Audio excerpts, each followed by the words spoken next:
Hi, guys. Welcome to this week's episode of the Leadership to Wealth podcast. I'm your host, as always, Neil D'Souza, and our guest today is a proud graduate of the University of Missouri, and he's also co-founder of Trinity Products. Now, as chairman, he's taken that business from $6 million to over $275 million in sales.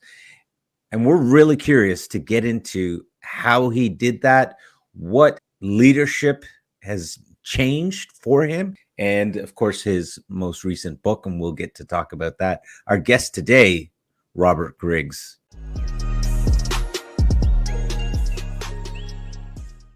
Robert, how are you doing today? Great, Neil. Doing fantastic. And thanks for having me. It's always fun to talk about leadership and leading people because I think it's one of the unsung skills in today's environment, always has been. Leading people is really, really hard. It's painful and it's also rewarding. It's both edges of the sword. So great to be with you today. Well, I'd love to kick off right with what you just shared there. Leadership is hard or painful, but yet it's rewarding. Can you say something about that? Yeah, people want to follow, not a person normally. They end up being the person, but people want to follow some ideals, right? And they want to follow particularly people that are truthful and honest and care and have empathy. And so I don't know why I have those leadership skills. I know it's genetic. Okay. We do a lot of personality testing in our leadership group, and my empathy is off the charts. But I'm also tough and a realist that I realize this is a business. And so people have gravitated to me all my life because I'm fair and I tell the truth. It's painful, but it's also a learned skill. And I talk about it all the time.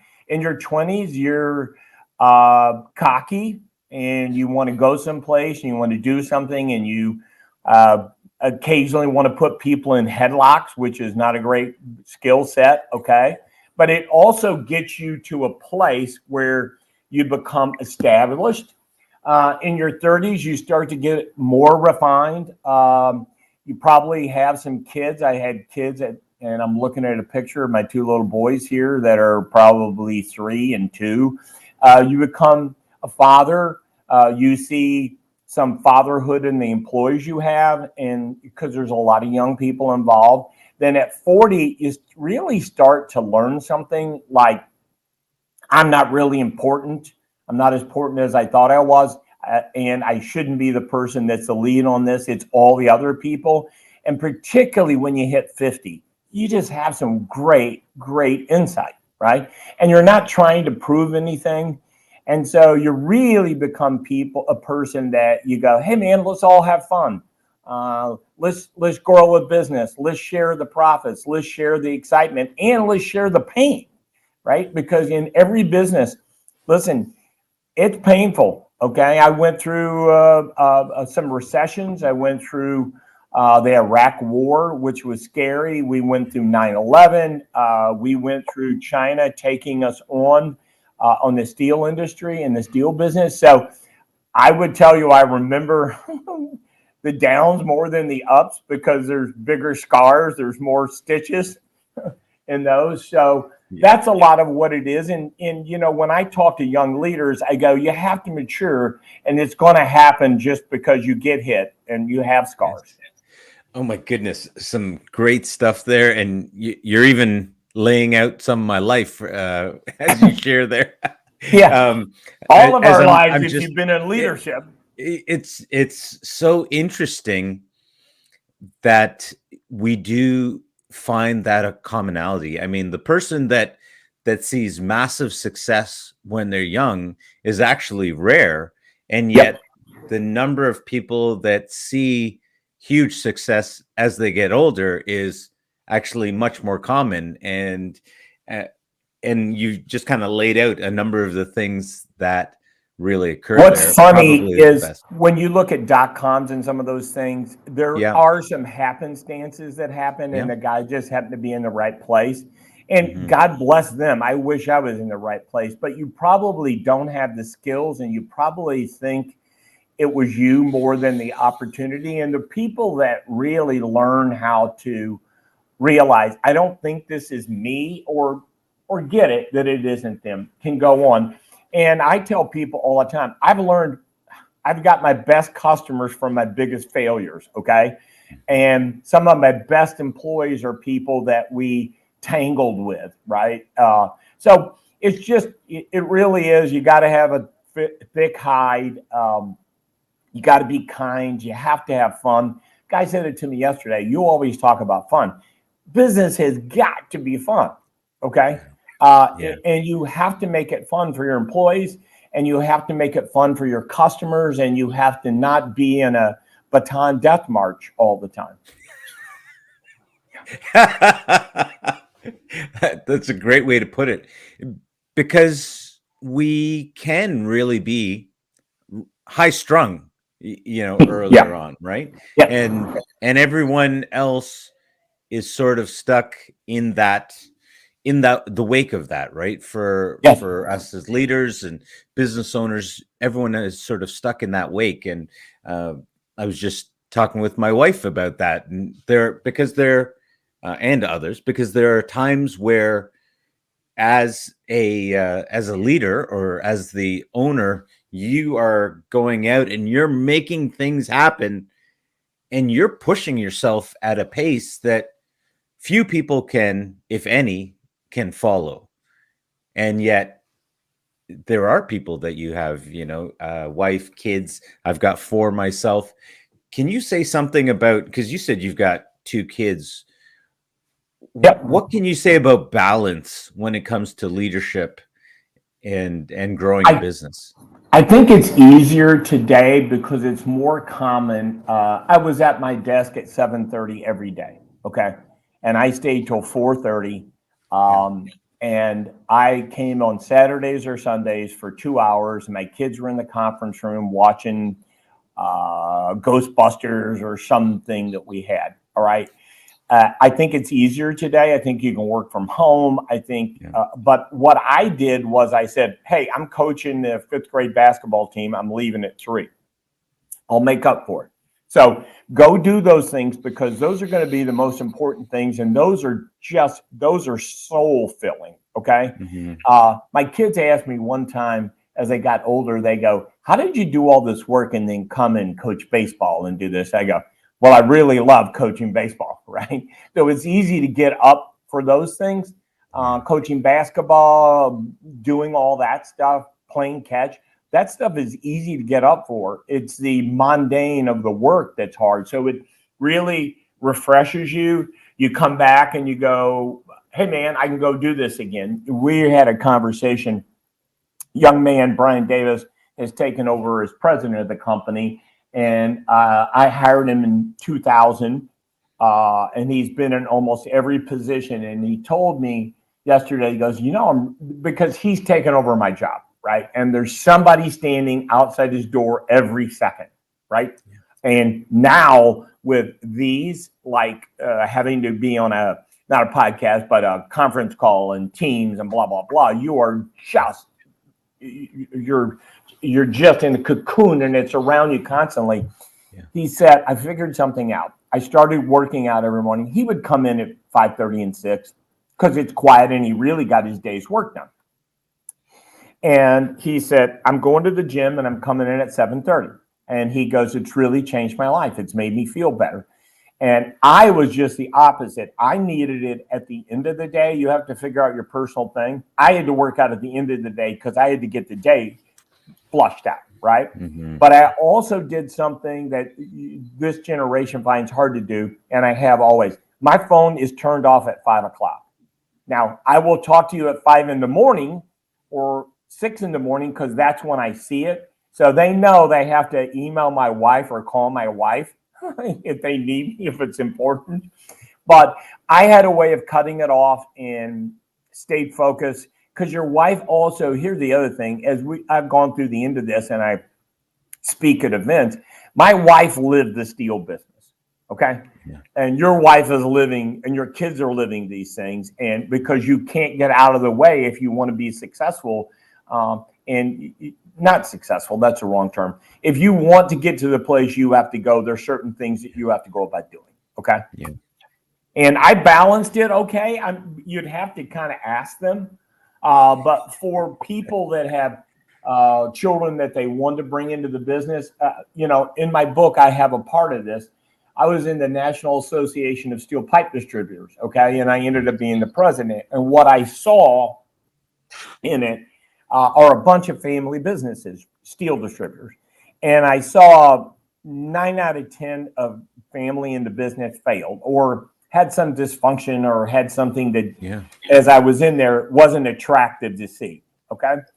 And so I made a decision, my wife and I, that we didn't want the kids to be in the business. Okay. And we told them that, listen, go find something, go to college. Both my boys went to Mizzou. I love Mizzou. And went to college, and I said, go find something, because this is a really hard racket we're in, man. It's the steel business.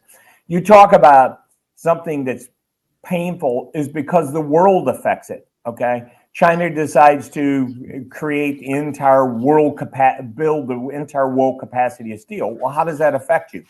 Well, they've got to send it someplace. And so we told our boys you couldn't do it. And then one of my kids graduated from college in like 06 or something, and the market was bad.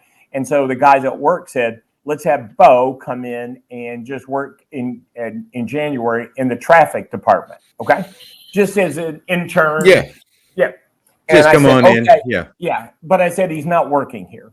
And then a month went by, he was interviewing, and then they walked in my office and said, we want to hire him. And I said, you can't hire him. Okay. It's not happening. And I said, the only way you could hire him is if you put him in sales. And here's why. You eat what you kill in sales. Nobody can say your dad did this for you, or you're either good at it or not. Yes. So, and I said, you had the interview with Brian, who I just told you about. And Brian says, I want to hire him. And I said, okay.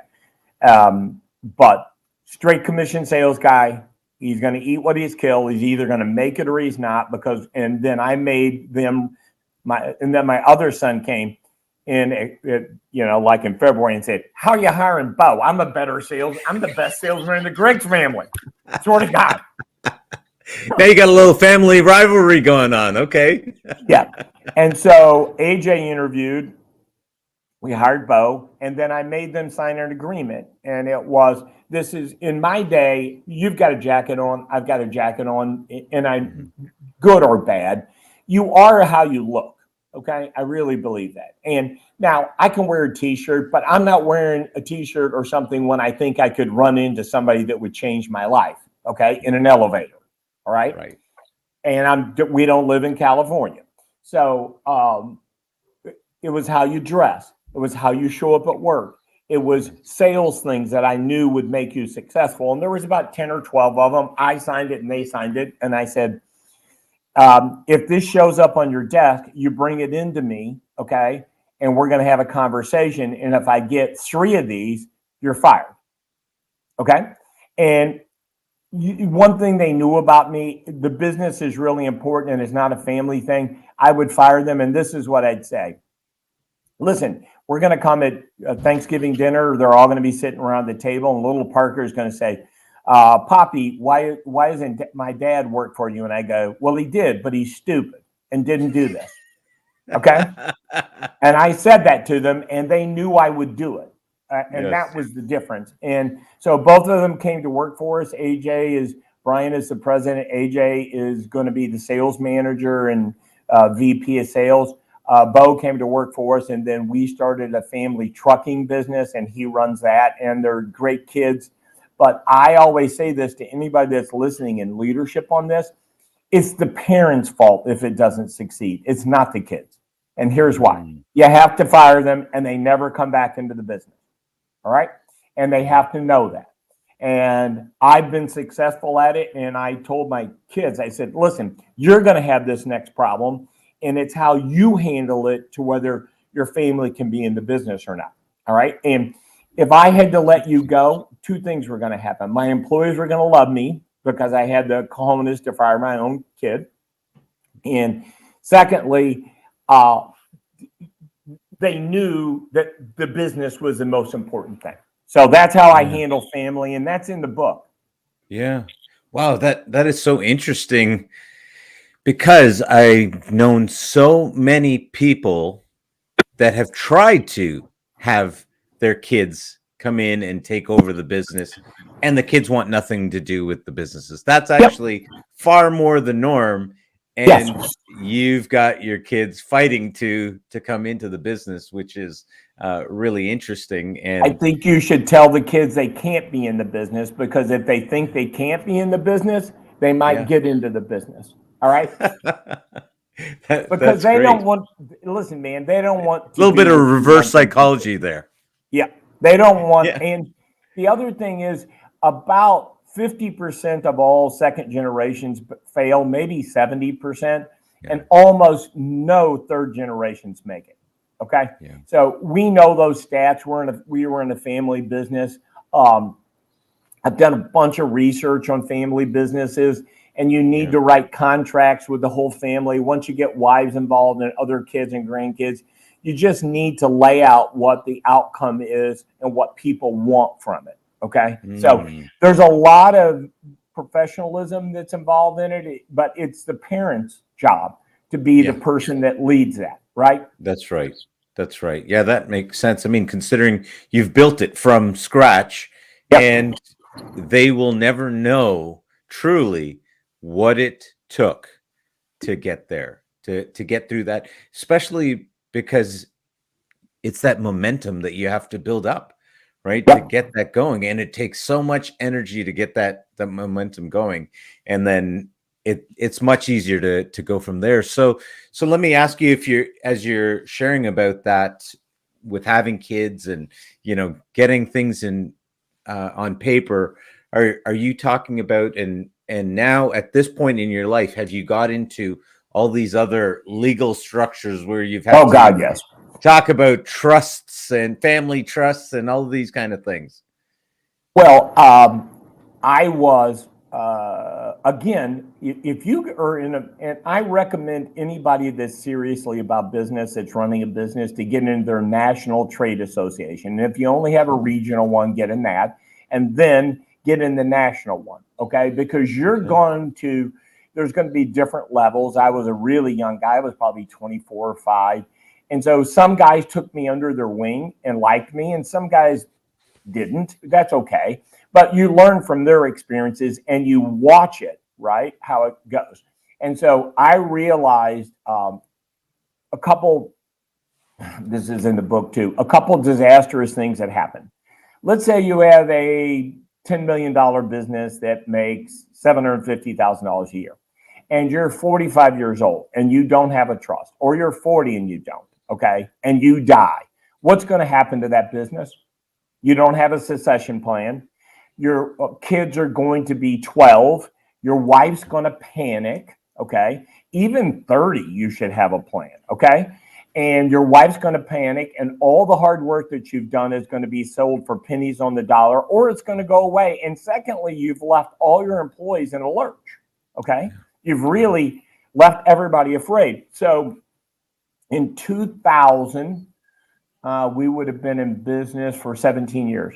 I realized I needed a succession plan because my wife was never going to be involved in this, okay? It was not going to, it just wasn't going to work, right? Yes. So I wrote a succession plan, and it was called "What Happens If Robert Gets Hit by a Beer Truck on the Way to Work?" Okay. Yes. Because we're in St. Louis, you got Anheuser-Busch, okay? It's a possibility. Yes.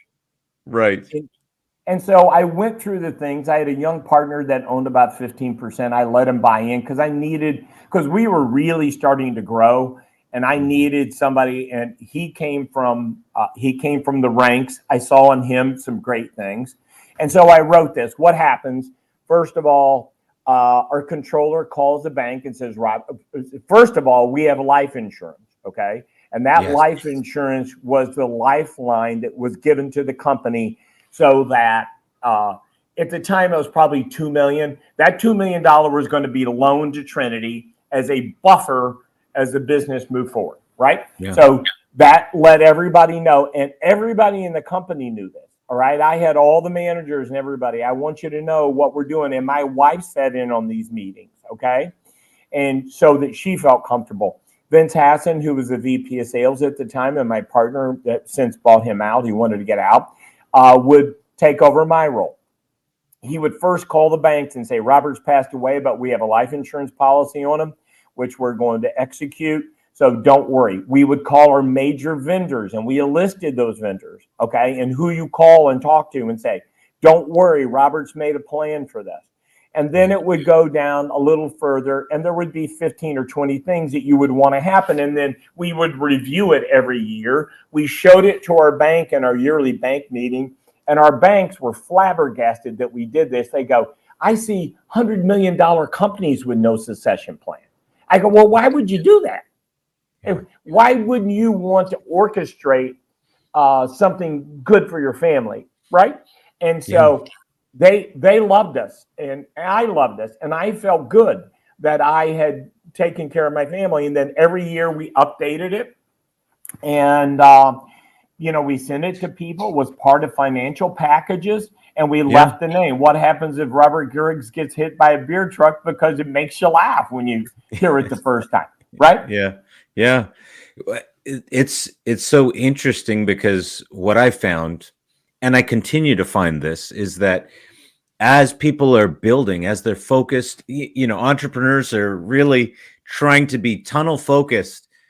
And it isn't until you start getting to certain levels and then you happen to have a conversation with someone that then you get one piece here and one piece there. And you find yourself sitting there thinking, why am I only hearing about this now? Why didn't I hear about this, a decade ago? The reason is you're not around enough educated people. And, I'm going to hold this up, this book. This is a roadmap, okay? And if you're not Foundational Leadership, this is the book that you've just authored. Yeah. If you're not, I'm a studier. Listen, I read a lot. And then I got into this is going to sound weird because it's probably cassettes. That's how old I am. Yes. All right. So I would get Dale Carnegie, and I would put a Dale Carnegie in, and that's what I would listen to on the way to work. Okay. And so I'm a real student of business, and I learned a lot. And everything in this book, or all the things I've ever done in this, I've stolen. Okay. Almost nothing. Now, the only thing that I have done in this is I put 3 or 4 things together in a model, and I've written about it to say I've combined this and this and this and this, and here's how you can do it. So that's the only thing I've done. I've stole from Dale Carnegie. I've stole from I've stole every line I ever had. Brian, he's a Canadian. Eat the Frog. Do you know what I'm talking about? Eat the Frog. Yes. Yeah. Stole that. That's one of my favorites. I actually have a little frog that I give to everybody that joins the company. I love it. And I set it on their desk, and I go, this is how the world works. How would you eat a frog? And they look at me and go, I don't know. And I go, you're not nibbling. Okay. You're taking big bites. All right. You're getting it over with. Problems are frogs. Okay. You attack them first thing in the morning. You go solve it. You get it over with. And then your day is free. You're going to get a 30-second or a minute or 2-minute punishing. And then what the customer is going to say to you is this. Now, how do we solve this? Yeah. All right. So you do that every morning, and you focus on those, and then your day is cleared up to be productive. Okay. And that's something we do at Trinity. And I used to make people write the 3 frogs down in the morning on a piece of paper. And I'd go, I want 3 frogs on your desk. Yes. And you would sit down. The last thing you did every day, we would send out an email or a note that says, write your 3 frogs down. Okay. And write it on your desk at 4:30. And when you got there in the morning, you would look down at it and you go, okay, I'm finishing it. And once you really master that skill, gosh, you become so productive. Yes. Oh my goodness. It what you're saying is such truth. And guys, as you're listening to this, this is a very powerful lesson, because oftentimes people will actually try to avoid, right? They're like, oh, I'm going to build up to get to dealing with those problems, as opposed to take those on. Yep. And it's amazing how much freer your day is. Plus, if you actually tackle those problems, then they're gone, and And you've actually accomplished it. your customers love you for it. They Yeah. hate you for 30 seconds, but then they Yes. go, hey, Robert always calls me in advance when there's a problem. And then I have a Yes. way to maneuver around it. And then, Yes. in the beginning, it was painful. But as we got going, I go, if I cost you something, all right, and this costs you, I'm going to Yeah. pay for it.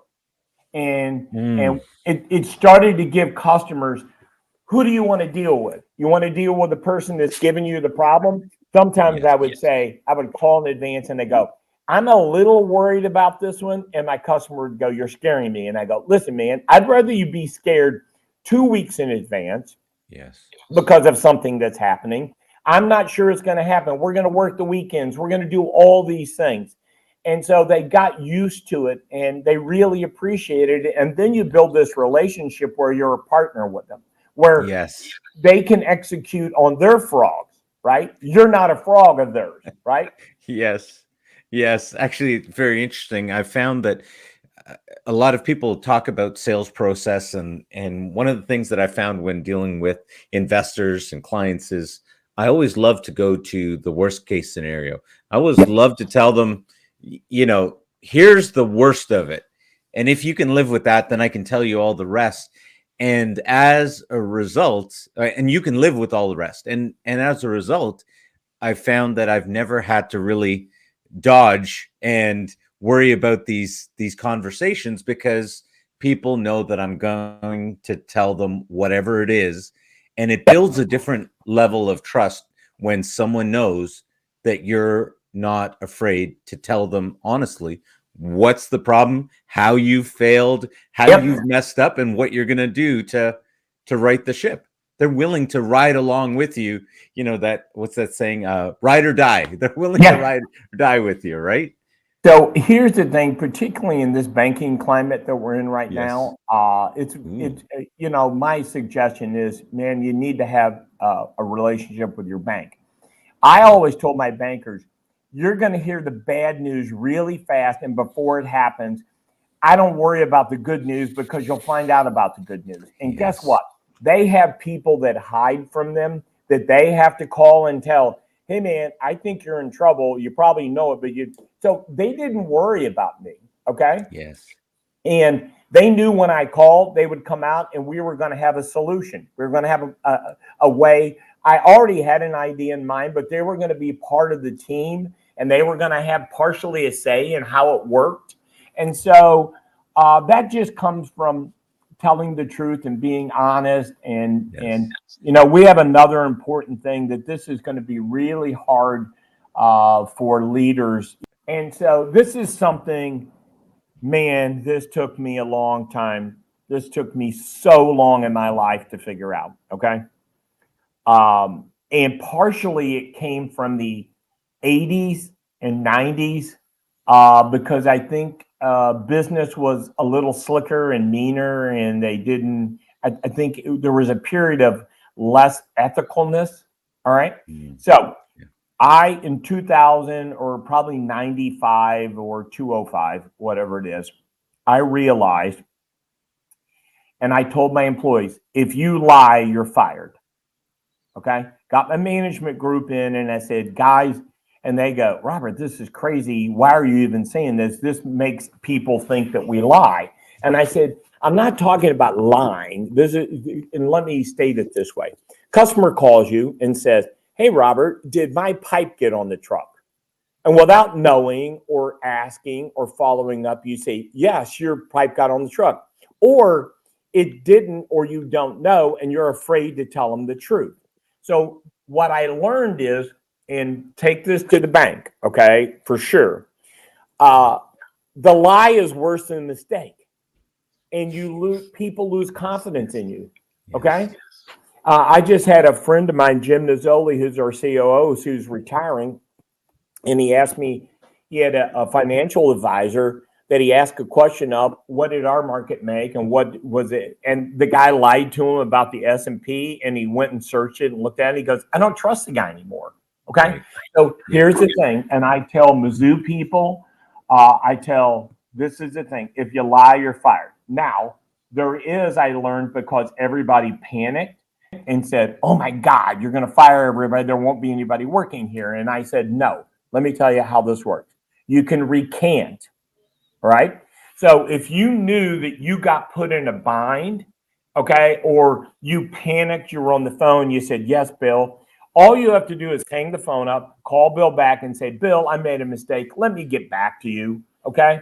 And then you put the phone down, and then you go into your boss and say, listen, I panicked and I said this, and nothing will happen. Okay. And so now it takes a little while for people to start to get the confidence, but I had people a lot of confidence in me. All right. We were leading during some tough times. And I say, culturally, you don't have to lie. All you have to do is tell the truth. You're out of jail, and then you have a solution for it. But I don't know why people answer poorly. And so now, how many people have I fired for lying? Okay. Probably. Ooh, okay. Tell us. Probably 3. All right. This is my greatest one of all times. A salesman that worked for us was an older guy, and I helped him close a lot of deals at the time. And all the salesmen kind of resented him a little bit, because I'd go, Martin, or give me that, I'll call the customer for you.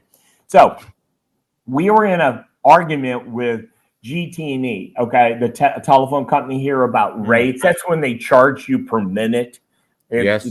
This was a ways back. All right. Yes. And we were doing an audit on their minutes, because they were supposed to be charging us 7 cents and they charge us 9 cents. So it's a Friday afternoon. I'm going home, and my accounting gal called me, and she said, listen, I got to tell you something. They've overcharged us $55,000. Well, Jiminy, that was a lot of money. Okay. Yeah. A lot of money back then. And she said, but I got something else to tell you that's worse. I go, what's that? She goes, one of the sales guys has called time and temperature in Anchorage, Alaska 4,000 times. And we had, part of our goals were making a certain number of phone calls every day, right? You had to make 30 calls a day. You had to get 15 touches. Okay, that was part of our sales plan. And Martin was always way at the top, and I used to brag on him all the time. I'd go, Martin makes all his calls. Martin is one of the top sales guys. His close numbers are good. His margins are good. And so I called Vince, the VP of sales, and I said, Martin has made 4,000 calls to time and temperature in Anchorage. We're going to fire him Monday morning. And he said, you're firing him? And I go, yeah, either you're firing him, I'll fire him happily. He's lied to us. So I'm going to this NASPD convention, and here's where the world is always tiny. Okay, in your industry, there are no secrets. So we're at the Drake Hotel in Chicago. There's the Oak Bar in the basement. I walk in on a Thursday. I stick my head in, and I see 3 or 4 guys. They go, come over here, we'll buy you a beer. We sit down, and we're 15 minutes in, and he goes, hey, man, there's a crazy story going around. Some sales guy called time and temperature 1,000 times. And I laugh and I go, I got to tell you, it's 4,000. It's me. Yeah. And so 2 things happen. I'm not embarrassed. Yes. We kept our end of the bargain. And I really learned that you have to build goals that are constructive for people. And it was the beginning of us doing a lot more forward thinking. I was just an old school numbers guy, because that's how I was taught and grew up. And that just isn't how it has to work. Okay. So that's a rule that we adopted and has worked well. Yeah. Oh my goodness. Okay. A couple of quick questions that I've got to ask you, because I also want to talk some more about the book, but why steel? Why steel pipes? Why get into that in the first place? I answered an ad in the newspaper. Okay. You answered an ad. You were thinking, what do I do next? And you answered an ad in the newspaper. And so I go to St. Louis, answer an ad for a steel company, go in an interview, and my buddy Mike Goody was a roommate of mine there, interviewed, and we both got hired. And it was telemarketing, and I was good at it, immediately good at it, right? Sold a lot, did really well. Here's the part of the story where, for leaders, I want to tell you. So I sold one of the biggest deals I'd ever done, 5,000 feet of 48-inch pipe off the Alyeska pipeline, and I was making $700 a month plus commissions in 78. Wow. Yeah, all right? That's great money. Yeah. So, and you can't even get a hamburger for $700 in New York City now, right? Or Toronto or wherever you're at. Yes, that's right. But anyway, and so I was going to get a $5,000 commission check at Christmas, and it was the first big check I'd ever gotten. Okay, and so I get the envelope on December 20th or something, and there was a $25 bonus check in it. So I called my boss, Bill Boyer, Associated Pipe, and said, Bill, what the heck's going on? We didn't get paid until our customers paid, which I was totally okay with. But I had sold this to Valley Steel in St. Louis, Missouri, and Valley Steel was $200 million in 1978. Yes. Okay. We're $300 million today, 45 years later, and steel was a third of the price. So they would have been $1 billion. They were huge. Yeah. The guy that ran the office had worked there. And so in those days, listen, we were all ballsy. So I call Valley Steel. There's a switchboard, and I say, give me the controller. Gosh, I can't remember his name right now, but I usually do. And I said, Bill, I got to be honest with you. Why didn't you pay Associated? Because they owed me a commission. And he goes, ask your boss how much money he owes me. Okay. Yeah. So I called Bill and I said, the controller told me that you haven't been paying your bills, and that's the reason he hasn't paid me. So you should have paid me. And he said, well, they didn't pay me. And so I walked into my boss's office. The sales manager said, I'm quitting. And he said to me, I don't like these guys. Let's leave together. And we started with, there was 3 of us, and I scraped up $5,000. We started with $15,000, and we went and started buying steel. And that's how we got started. Now, wow. So I didn't have anything to lose, but I was really good at sales. It was a natural thing for me. And so one of the partners lasted a year and he left. So Sal and I were together for the 17 years. I bought him out in 1993 because he didn't really want to grow. So I'm going to tell you a quick story that's attached to that because you asked how I got in the business. We started in 79. In 93, we sold $2.1 million. And Sal didn't want to grow anymore. And so I said, Sal, I'll buy you out. And he was really kind. He figured out how much he wanted. He let me pay him back over time. All right. So let's fast forward 7 years to 2000. All right. Yes. And in 2000, we sold $6.7 million from 2.1, 300% growth. Right. Yeah. And then in 2000, I figured out, man, I've been doing this a long time and I don't feel like I'm getting anywhere. So I'm going to move away from the screen for a second.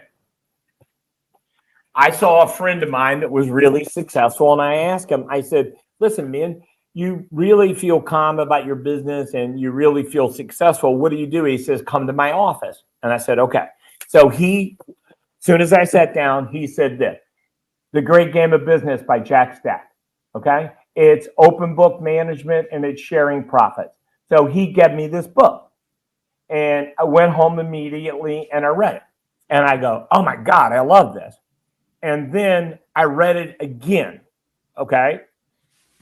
So I finished it in the weekend. Then I read it during the week and I go, this is who I am. And here's why. What happens in open book management, you teach everybody that is employed how to run a business and you show them how hard it is.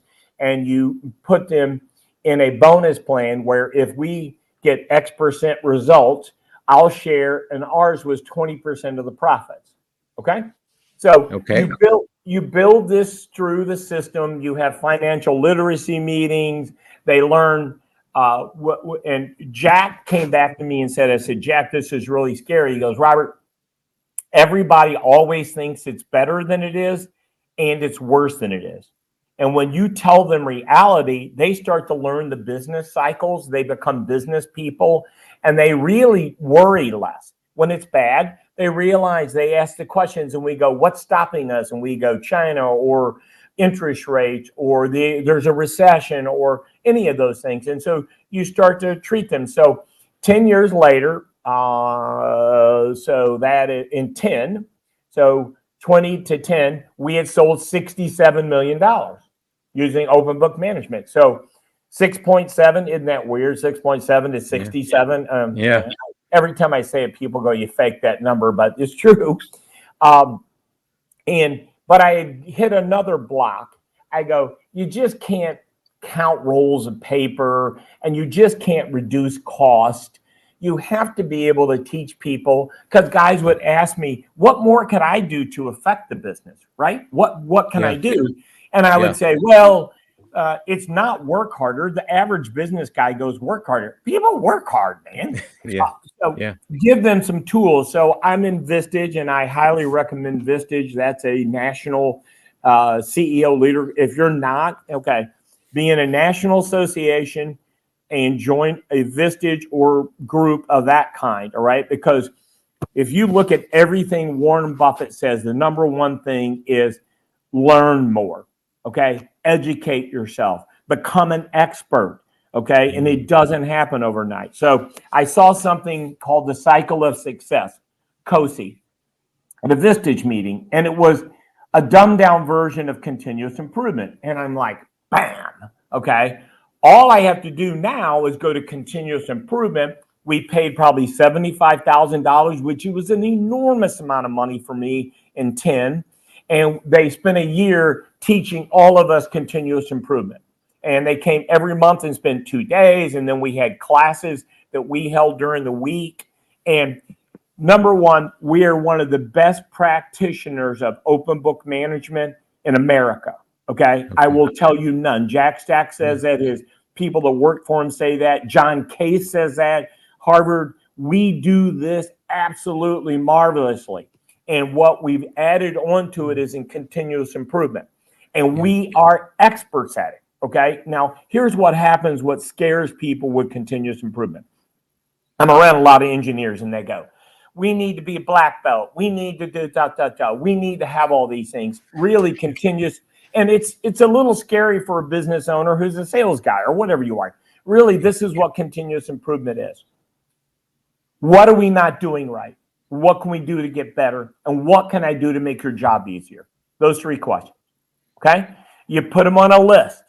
You organize, prioritize, and monetize those things. All right? And then you fix them. And the other thing, you ask the guys that are doing the job. So if it's welders, we get all the welders in the room. What's not working? And then what happens in this slow process, you fix all the things for them. So you take barriers away from them, right? So when we go to what our target numbers are, or critical numbers in our bonus plan, they have ways to fix those now. They have tools, okay? And they understand how to make another widget. And they come in and say, Robert, I don't need this. I need you to allow me to start work 15 minutes earlier so I can have the machine running for when all the guys show up. Right. I couldn't have done that. All right. They're coming up with it. Yes. And they're tied into the financial part as well now. And now they know how to control the financial part. And they see we publish our daily sales and income statement every day to everybody in the company. They all see it, because there's nothing to be afraid of. If it's bad, it's bad. If it's good, it's good. We're all in it together. So you now have everybody rowing the boat, man, in the correct direction. And I have a saying, you don't have to drink this Kool-Aid. You don't have to drink the open book management Kool-Aid or the continuous improvement Kool-Aid. Just don't get in the way of the people that are drinking it. Okay? Keep your mouth shut and reap the rewards. Right. If you're not rowing with them, you will be gone because we only want people that row in our Yeah. direction. Okay. Yeah. And so let me give you the magic pill on that. 2000, Okay. 2000 6.7, 2010, 67 million, 2022, 275 million, 300 plus million this year. So how do you go from 6.7 in 22 years to 300 million bucks? Open book management. Yeah. All right. We started with that. Continuous improvement. And it's all in this book. And I will tell Foundational you, leadership. yeah, we've grown 118% a year for 22 years. Wow. Now, when I calculated that, because I wrote this book and I'm writing a little intro for the book, I calculated and I came up with 118%. And I said, that cannot be right. Okay. So I did it 3 times. Then I walked into Brian Davis's, the new president's office. And I said, calculate this for me, but don't tell me now. I want you to email it to me. And I went to our CFO and said, calculate this because I want you to email to me. Because I was stunned at 118%, right?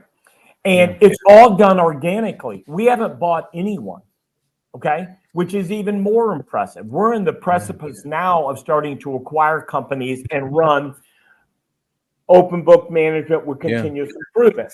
So when I tell you that we're going to $1 billion, we're going to get there. I don't know if it's 5 years or 15 years, and it really doesn't matter because we're teachers. We're teachers of business. And What? And so Why write the book?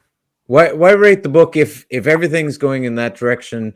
Because that has to have taken you a fair amount of time to get into the book. I've had 50 people, because you've listened to me for 48 minutes and 42 seconds now. Do you like what I have to say? Yeah, absolutely. So I've had 50 people say, write a book. Right. And it happened. And so I'll tell you the story. Right before COVID, 2 years, one of my really good friends goes, I've known you forever, man. And I love everything you say. And I see all the great things you're doing. And I know what you do for your employees and all this. You should write a book. So I finally said, okay. So I called a friend of mine who's written a part of the book, and he puts me in touch with John Case, the open book management professor from Harvard. And and John and these guys said, I can't write it for you and I won't publish it, but I'll kind of veer you into the direction. But you need to write the book first, right? You need to have something. So I got on planes for a year, and I would open my laptop and listen. There's no better time, a secluded time, than sitting over by the window in 2 hours and 2.5 hours and sometimes 4 hours and just writing and just telling your story. It was very easy. And then I got to about 20,000 words, and I hadn't got to the end of the book yet because the end of the book wasn't done, because the end of the book is this. How do you get out? It's easy to get into business, and I'm 67, and it's hard to get out. So it hadn't happened yet, the end. So my IT guy, Ross, calls me and says, COVID is just happening. He goes, hey, your laptop is really old. Do you want a new laptop? And I said, sure. Who doesn't want a new laptop? All right. And so I got on my plane during COVID because we still flew around, and we're construction guys. So you kind of meet outside, and there was nobody on planes. And I opened my laptop, and I had not saved my Word document to the cloud. It had been on my laptop, and I lost 20,000 words. Wow. Okay. So I'm no backup. I'm a pragmatist, and I told Shelly, my wife, and I said, it just wasn't meant to be, and it's okay. Yes. All right. What are you going to do? You can't do anything. It's life. I opened a lot of these things. Hey guys, save your stuff to the cloud, particularly an old guy. Okay. You all are always doing it because you're better at it. And then COVID happened, and I was flying around, and I thought, you know what? And so I rewrote it. And I wrote 24,000 words. And my publisher said, it's better the second time. So I get a cold call, and I get them all the time. And listen, I can, after the first sentence, I go, no, thank you. Or I listen to the third sentence. And this guy goes, hey, I've been looking at you online and we're looking for somebody in the steel industry to write a book. And it was Forbes Books. Okay. Yes. Advantage Books is division of Forbes. And this is a moment, you know, the Twilight Zone. No, no, no, no, no, no, no, Yeah. no, no, no, no, no. I go, this is really weird. And I asked him after we got a little further down the road, are you listening to people that say I'm writing a book and then, you know, series listening or something?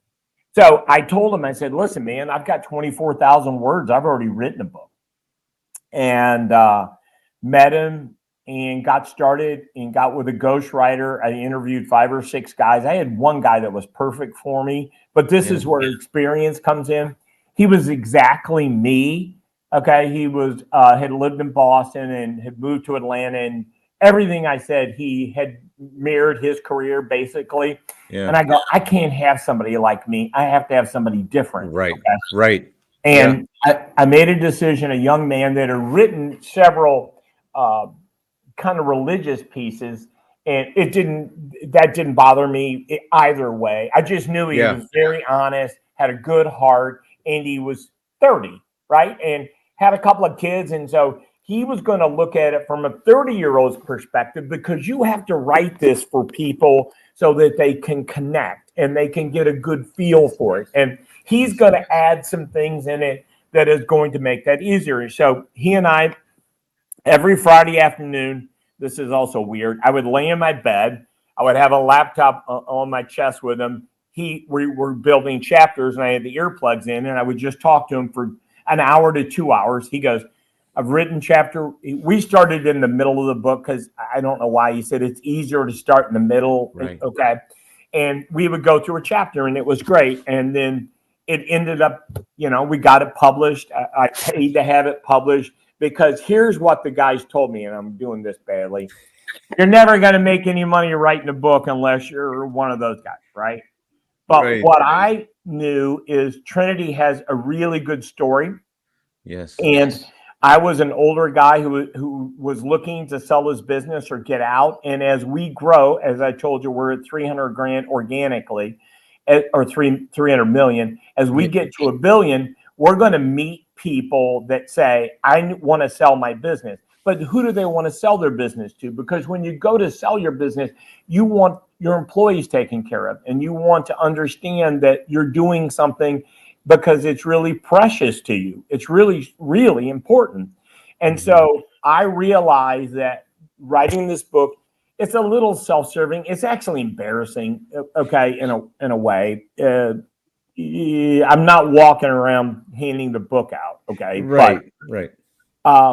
But it was a business card for Trinity, and something that I created, and something that I totally know that works. Got to tell you something. Not many people can say over 22 years you've grown 118% and have audited financial statements to prove it, and actually never made one acquisition. Not one. Yeah. And so that I understood, by doing that, it will help Brian and the Trinity bring people in. And there's a lot of baby boomers that have to figure out how to get out of business. Okay. Yeah. So that's what I end up doing. And it's also something for my grandkids to look at and read and say, your dad and I accomplished this. Since my kids have come on, we've grown more than I ever did before. So I have to give them, as leaders and people, compliments, and all the other people that are leaders here. Yeah. Well, let me ask you now, just a question is, you went from, you know, having very little, putting money together to get it all started. Now you've got, you know, now you guys are over 300 million. And I'm sure that now that people know that you have money, people are probably coming up to you often asking for either you to get into business with them or talking about different opportunities. Is that a normal occurrence? And what's that like?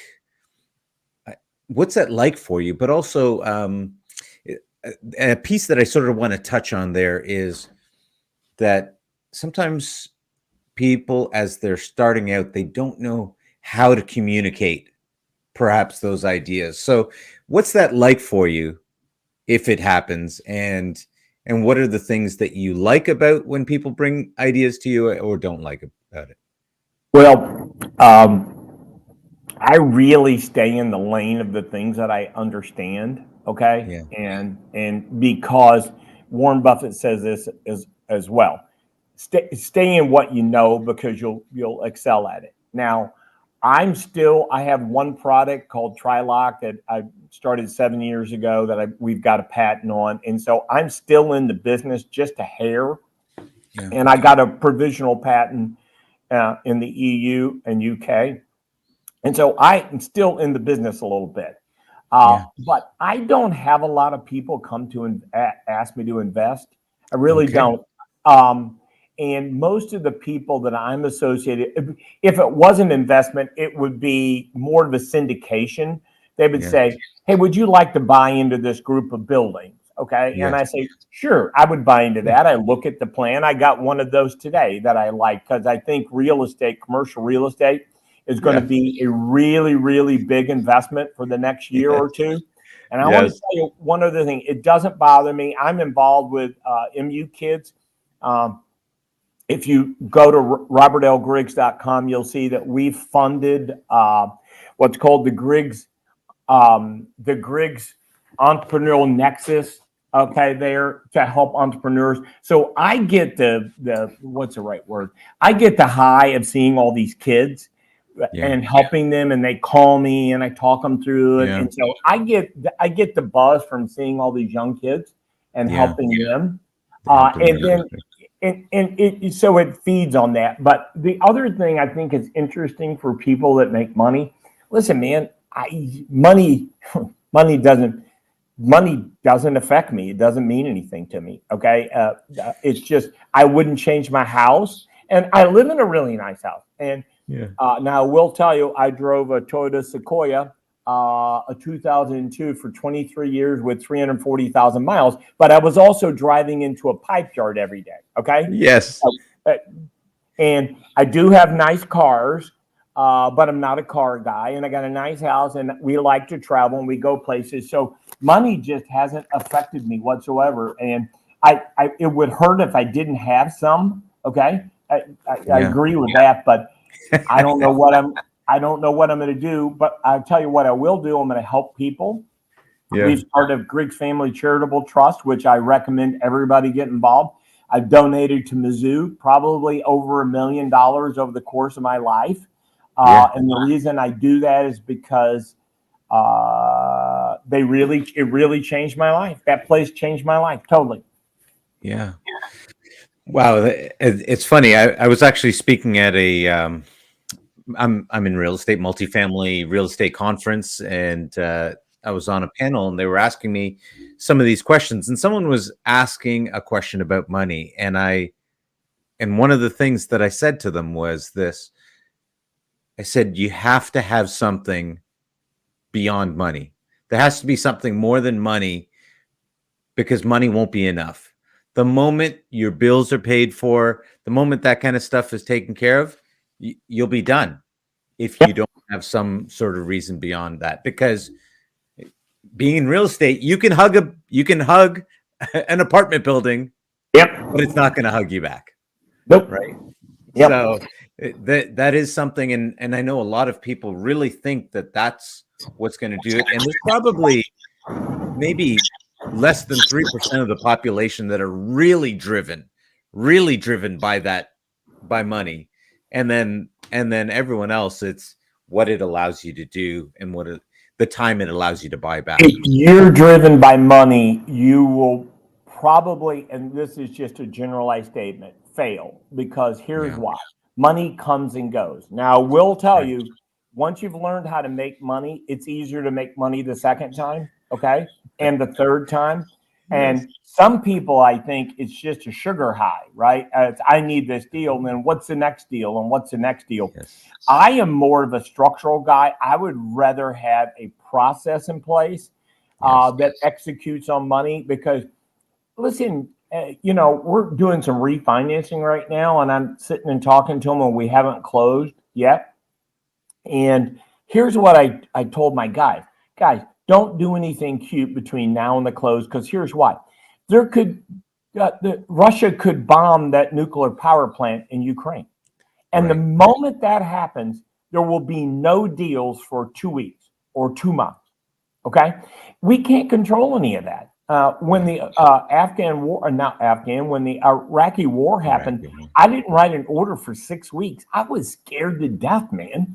And you don't know what happens. And now there's so much information that people become paralyzed. So there's most of the things that have held us back. None of them were in our control, mostly.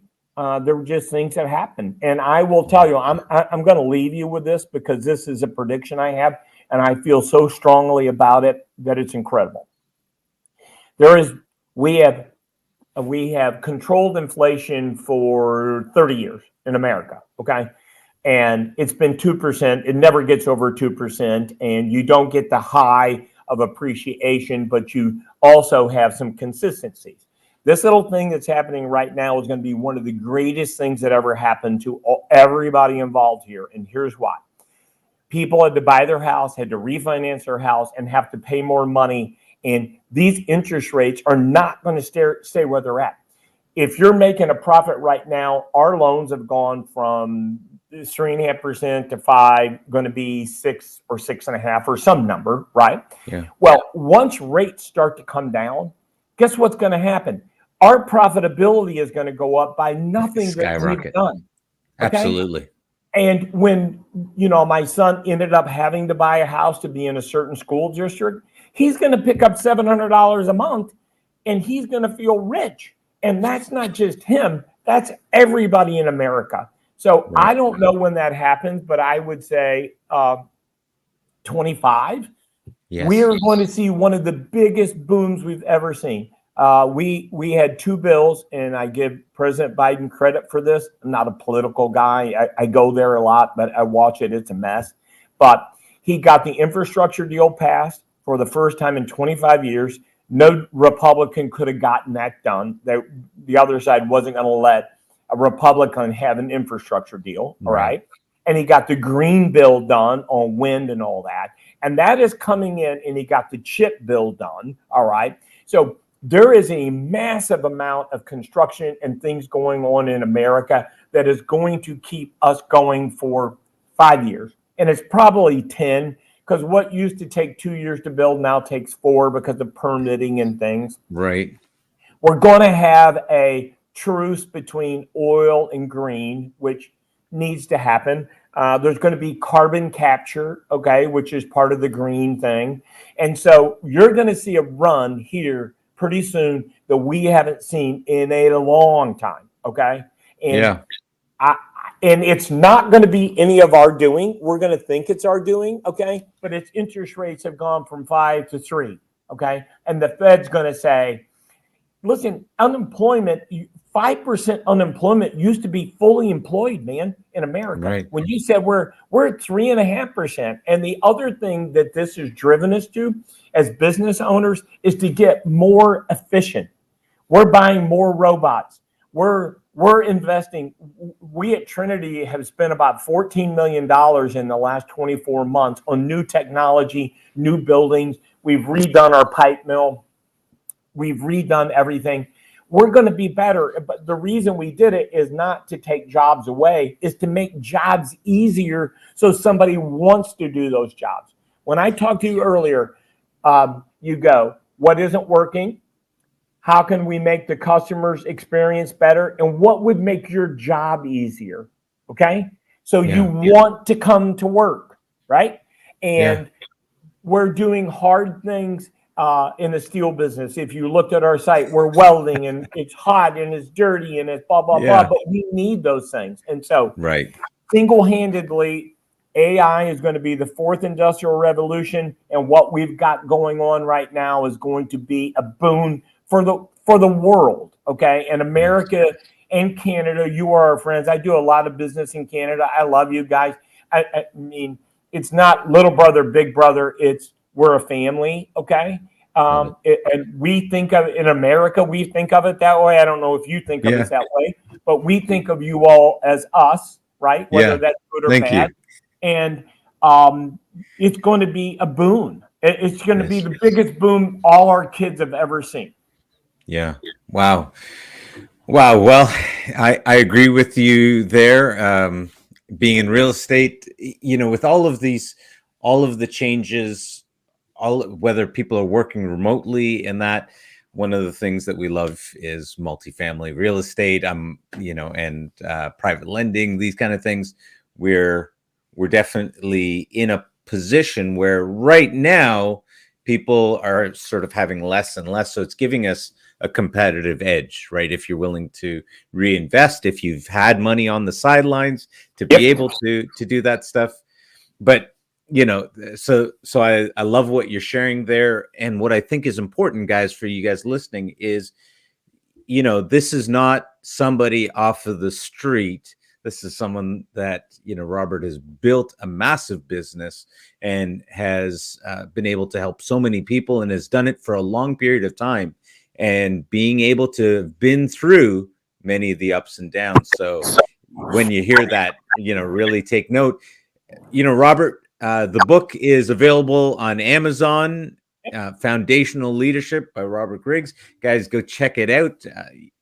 Thank you very much for coming on. And any parting words that you'd like to share? Oh gosh, this is not work for me sitting and talking to you for an hour and 8 minutes, okay? Because it's my life and I lived it, and I want everybody to have success. All I would ask you is this, and this is I've learned from the publishing business, okay, is if you buy this book or read this book, put a review on Amazon, okay? Because the only way the book gets any heft from Amazon is to get to 40 or 50 reviews, okay? And personally, if it's a bad review, I don't really care because they look at, but I wrote this book for one reason. Somebody that reads it that's a businessman or is a person that works on the floor or works in a leadership position, you're going to take something from this book that you will use the first day you read it, okay? Wow. You'll put it practically in your business, or if you have the ability to do it, okay? If it's just picking a critical number for your team, what's our personal critical number, right? What moves the needle? So you will walk away from things. And if you have a business and you want to grow, this is an outline that I got to tell you, and I mean this sincerely, I thought I'd screwed up on the calculation. 118% growth for 22 years. I was sitting there going, well, Jesus Christ, I might like myself. Well, if with your permission, I'd love to get a copy and send it down to you, and maybe get you to sign that copy. I'm going to tell you something. I'm mailing one to you, okay? And I want you to have it. And here's why. This has become Trinity's business card, okay? Love it. Thank you. And you will say, hey, I read this. It might do something for your business. I talk about writing a succession plan, informing your family, the trust. I talk about all these things. And eventually, you're young, but you're going to have to get out of business. And what's the exit strategy to maximize that? Okay. Yeah. And so because I've just done that and I sold the company, I tried to sell it and then I didn't like what I was feeling. And so I sold the company 2 years ago in an ESOP. Okay. Yeah. So everybody's the owner and it's a beautiful strategy. And if you read this, for any owners in a business, we start at the beginning, we give them things in the middle, and then we also talk, which people don't talk about very often, how are you going to exit? And I truthfully tell them what people are going to say to them when they try to sell their business, okay? And that is, I'm trying to buy something for the cheapest amount I can buy it, right? Yeah. Yeah. Yeah, of course. Don't get your feelings hurt, buddy, okay? Yeah. Because you would do the same thing, but they don't hear that very often, right? And they're selling a child or they're selling something they're passionate about, and they go, "I'm not getting what it's worth." it is what it's worth is what somebody's willing to pay. Okay. That's right.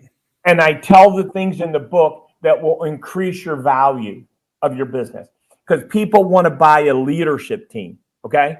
That's what they want to buy. And with a business attached to it. So that's right. Man, it's been great talking to you. It's been a super duper pleasure. Thank you so much for coming on and sharing. Oh my goodness. You shared 67 years in an hour. And I know that we could have probably gone on to any one item and been there for that same amount. So thank you so much for sharing. Guys, go make sure you check out the show notes. We'll have links for the book, Foundational Leadership, and please go check out Robert in social media. We'll also share those links, including his LinkedIn. And again, Robert, thank you so much for coming on the show. And guys, thank you for joining us on another episode of the Leadership to Wealth podcast. Take care.